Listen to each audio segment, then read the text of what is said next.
G'day everybody, welcome to a new week here on the Aussie lawn, and I can honestly say finally this is the last of my shavings or renovations for the season. As much as I enjoy doing it, I'm also just as happy when it's sort of over. Now wind's picked up a bit, so I hope you can hear me okay.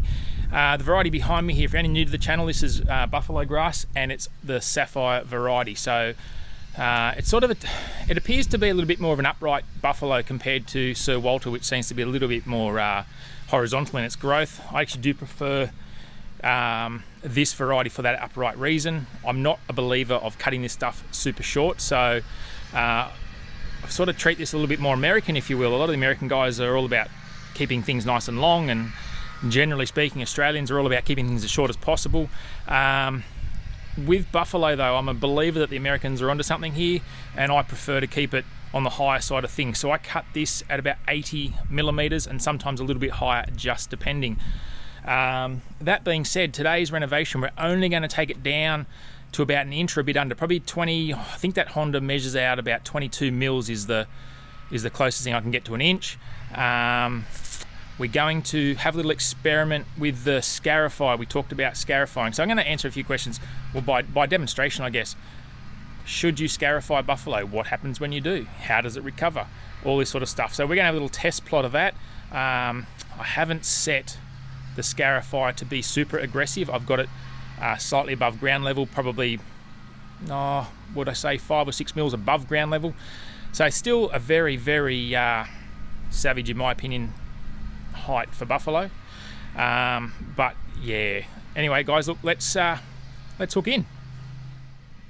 So we've got a couple of the usual suspects here. We've got that new Honda of mine. We've got the Scott Bonner 46 Scarifier, the John Deere spreader, and some of you have seen this on my channel before, and some of you haven't. My Super Recycler from Toro. Now, I want to do a little bit of a direct comparison with these two machines, just a little run down the buffalo on their lowest settings each, and just see how they handle.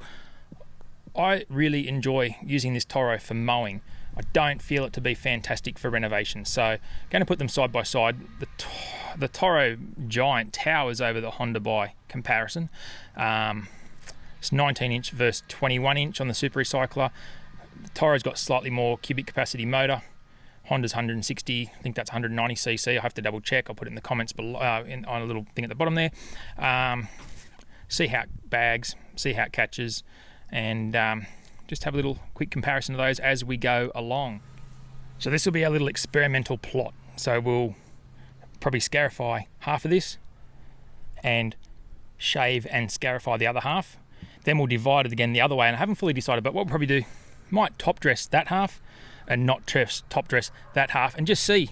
We can talk about how heavy the top dress, benefits, twos and pros and cons and all that sort of stuff. So this will be a little comparison. This will be a little laboratory. Let's call it a little laboratory, a little petri dish of turf, and see what comes of it. So generally speaking, this lawn's looking pretty lush right now. You can see we've still got scarring from that winter fusarium. There's a patch there, over there, and the bigger patches are healing up quite well. There's one here, one there, and that one. But nah, she's looking pretty good.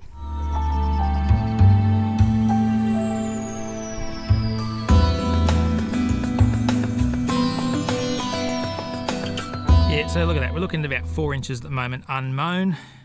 So there's a taller bit there, which is a one straggler at 6, but you can't see that. Oh, good one, Brenton.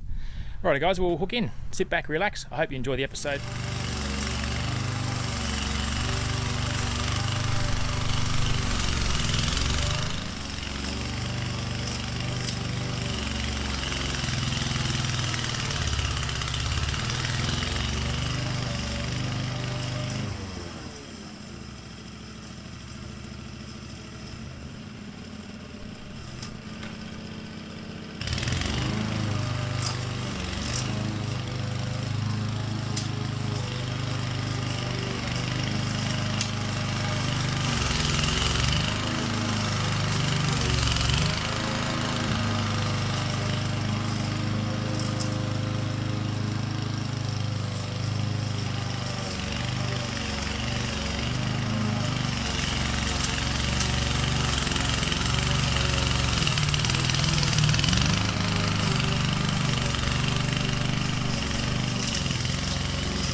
Righto, so same story as the other day. We've still got heaps of style-ons here.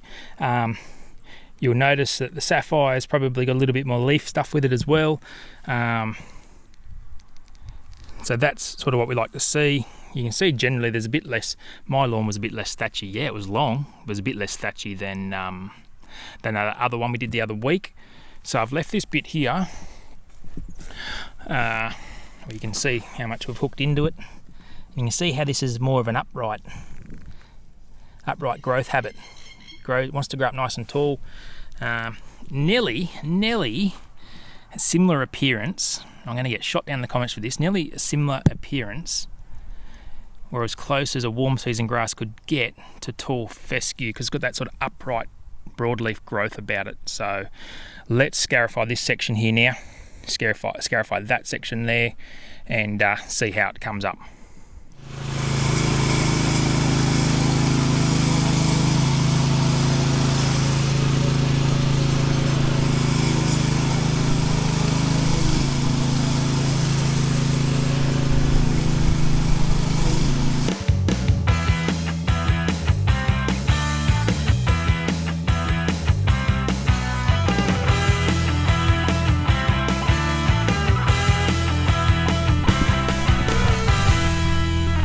Right, we're looking at this section here. Still plenty here to grow. All these little bits are still going to grow. It's taken away a few of the runners across the top. Hasn't really made a huge sort of impact in this situation. Over here it's a bit of a different story. It's really sort of thinned it right out, really thinned it out. But as I said, look, we won't really know the full extent of the damage for a couple of weeks to see how it's affected the plant itself. But it really has. It's really thinned it right out. You go over here to a bit that I haven't actually done.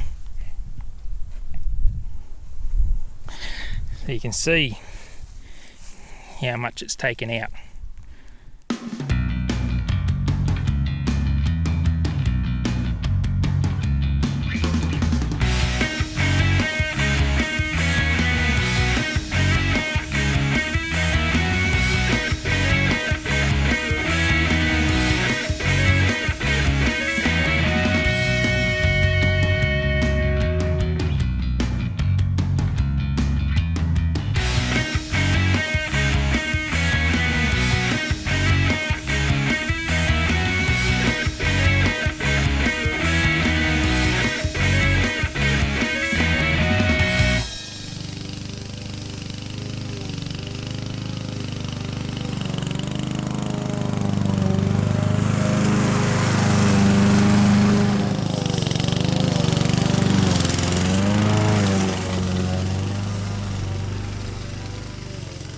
Righto, so about a third, I'd say about a third the way through now, and that Honda mower is doing an absolute fantastic job. It's definitely working hard, there's no two ways about that, but geez, it's doing a good job. We'll jump across now and let's just have a look. Let's just do a quick comparison cut. I'll have to adjust the height. So the Toro personal pace, the Super Recycler, it goes down as low as it goes is 3 centimeters or 30 millimeters, and the closest equivalent height I can find for the Honda is 29 millimeters. So what's a millimeter between friends? Nothing. So let's just do a couple of passes now with that Super Recycler, and let's just see if there's any differences, see how it handles it. I'm fairly confident that it probably won't catch quite as well as the Honda. I have actually fitted that machine with a bagging blade. It's got a bit more of a higher lift. Helps a little bit. So let's just see how it goes.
These Super Recyclers, look, they are a good mower.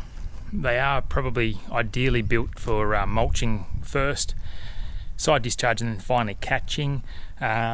Look, in this instance, probably not the best machine for the job. Definitely, even though it's got more horsepower on paper, is struggling for power. And of course the bag just clogs up so quickly. Have a look at this. So this here is a problem with these little half chutes. The grass just can't get anywhere, and that's sort of the issue. This bag is not really even full.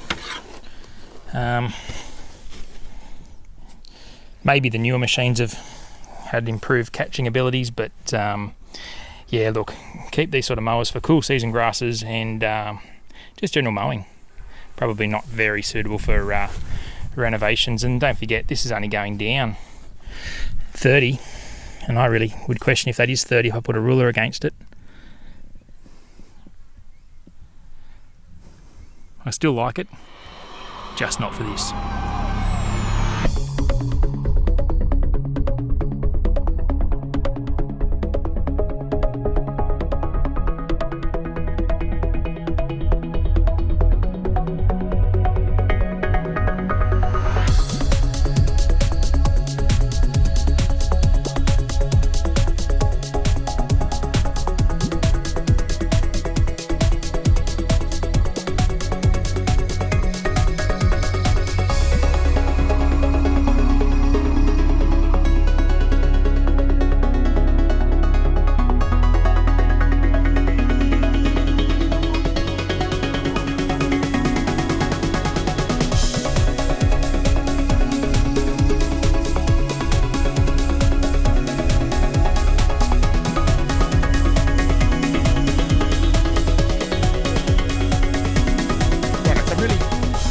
Happy with the way that came up. It's now time to chuck out the Aceleprine, which is the insecticide. We're going to top dress the little bits on our test plot to see the effects of the scarifying and the top dressing and the shaving and all that sort of different combinations. See if we get a better recovery result from one versus the other. I'm sure the comment or the question will come up again as to why I'm not core aerating. Again, I don't have a compaction issue here. This lawn's been in for many years now, and not once has it been core aerated, and you've seen, I guess at the start of this video, it certainly isn't suffering from lack of. Anyway, let's crack on.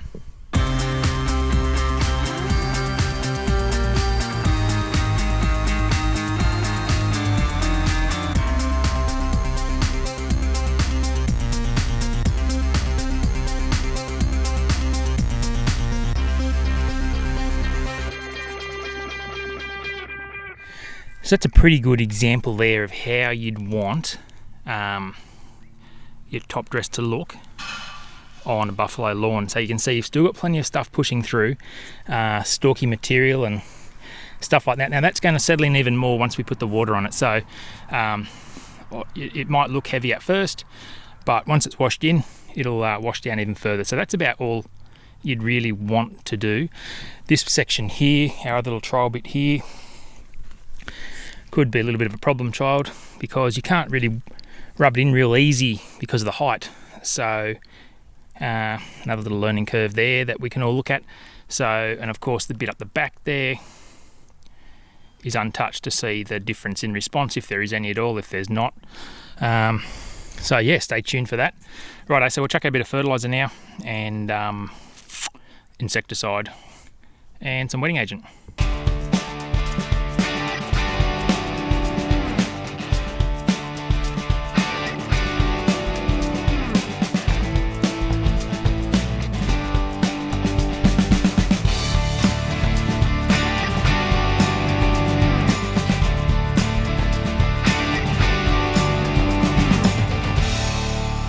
Right, while the sprinklers background here do their thing, that pretty much concludes my renovations here for 2020. So now it's just a matter of sitting back, relaxing for the next few weeks and watching it all push back through, grow. Obviously I'm going to give you guys plenty of updates on how everything's travelling. Don't forget we've still got the other buffalo project. Sprinkler's getting me, it's fresh. Other project there in the corner. Obviously the putting green, the front lawn, this buffalo here, our little experiment, which is somewhere over there. Anyway guys, look, it's hot. I'm buggered. I've earned this. Cheers everybody. Have a great weekend. We'll see you next time here on the Aussie Lawn.